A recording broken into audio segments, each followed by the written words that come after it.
వాళ్ళు ఇక్కడ మహబూబ్ నగర్ పాలమూరు పట్టణంలో గత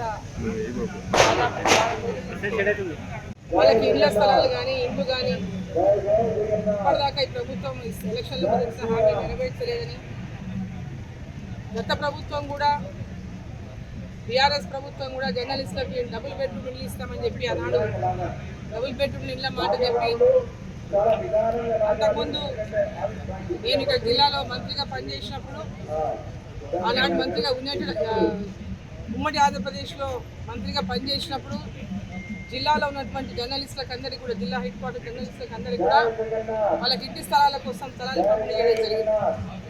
అయితే బీఆర్ఎస్ ప్రభుత్వం అధికారంలోకి వచ్చిన తర్వాత ఆ స్థలాలన్నీ లేకుండా డబుల్ బెడ్రూమ్ ఇస్తామని, ఆ డబుల్ బెడ్రూమ్ కూడా ఇప్పటిదాకా వాళ్ళకి అందినటువంటి పరిస్థితి లేదు.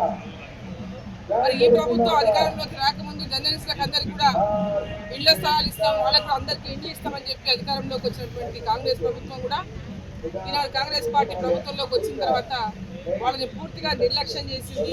జర్నలిస్టులు అందరూ కూడా ఈరోజు ఇండ్లు లేవు, మాకు ఇళ్ల స్థలాలు లేవు, మేమందరం కూడా గుళ్ళు లేకుండా మా కుటుంబాలని ఇవాళ అంటే సాగేటటువంటి పరిస్థితి చాలా కష్టంగా ఉంది మనందరిది కూడా. కాబట్టి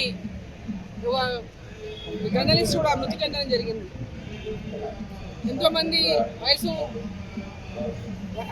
కూడా మళ్ళీ పైకి అడిగి వాళ్ళు నిరాశ చెందిపోయి కూడా కొంత చనిపోయినటువంటి వాళ్ళు జర్నలిస్టులు. సో ఈ రాష్ట్ర ప్రభుత్వం, రాష్ట్ర ముఖ్యమంత్రి రేవంత్ రెడ్డి గారు మహబూబ్ నగర్ జిల్లాలో ఈ ధర్నా మరి పెద్ద ఎత్తున దీక్ష చేస్తున్నటువంటి జర్నలిస్టులకు అండగా నిలబడాలని, వాళ్ళకి భరోసా కల్పించాలని. ఇంకా దాదాపు ఇప్పటికే 19 ఏళ్ళు అయిపోయింది అధికారంలోకి వచ్చింది. మరి వాళ్ళు కోరుతున్నటువంటి కోరిక మీరు ఇచ్చినటువంటి హామీలో భాగమై, కాబట్టి వాటిని ఎమ్మడే వారికి అందరికీ కూడా ఇళ్ల స్థలాలు, అదేవిధంగా ఇల్లు కేటాయించాలని చెప్పి వేదిక ద్వారా ముఖ్యమంత్రి గారిని నేను కోరుతాను. కలెక్టర్ గారితో మాట్లాడితే గతంలో ఎవరైతే ఈ యొక్క ఇళ్ల స్థలాలు లేని వాళ్ళకి గుర్తింపు పొందినో వాళ్ళకందరికీ ఇళ్ల స్థలాలు కేటాయించానో తిరిగి వాళ్ళకి ఇళ్ల స్థలాలు కానీ స్థలాలు ఉన్న వాళ్ళకి ఇల్లు కానీ తప్పకుండా కేటాయించాలని కలెక్టర్ గారి దృష్టికి కూడా తీసుకెళ్తా. రాష్ట్ర ముఖ్యమంత్రి గారు స్పందించాలి, జిల్లా అధికారులను ఆదేశించాలని చెప్పి సందర్భంగా కోరుతున్నాను.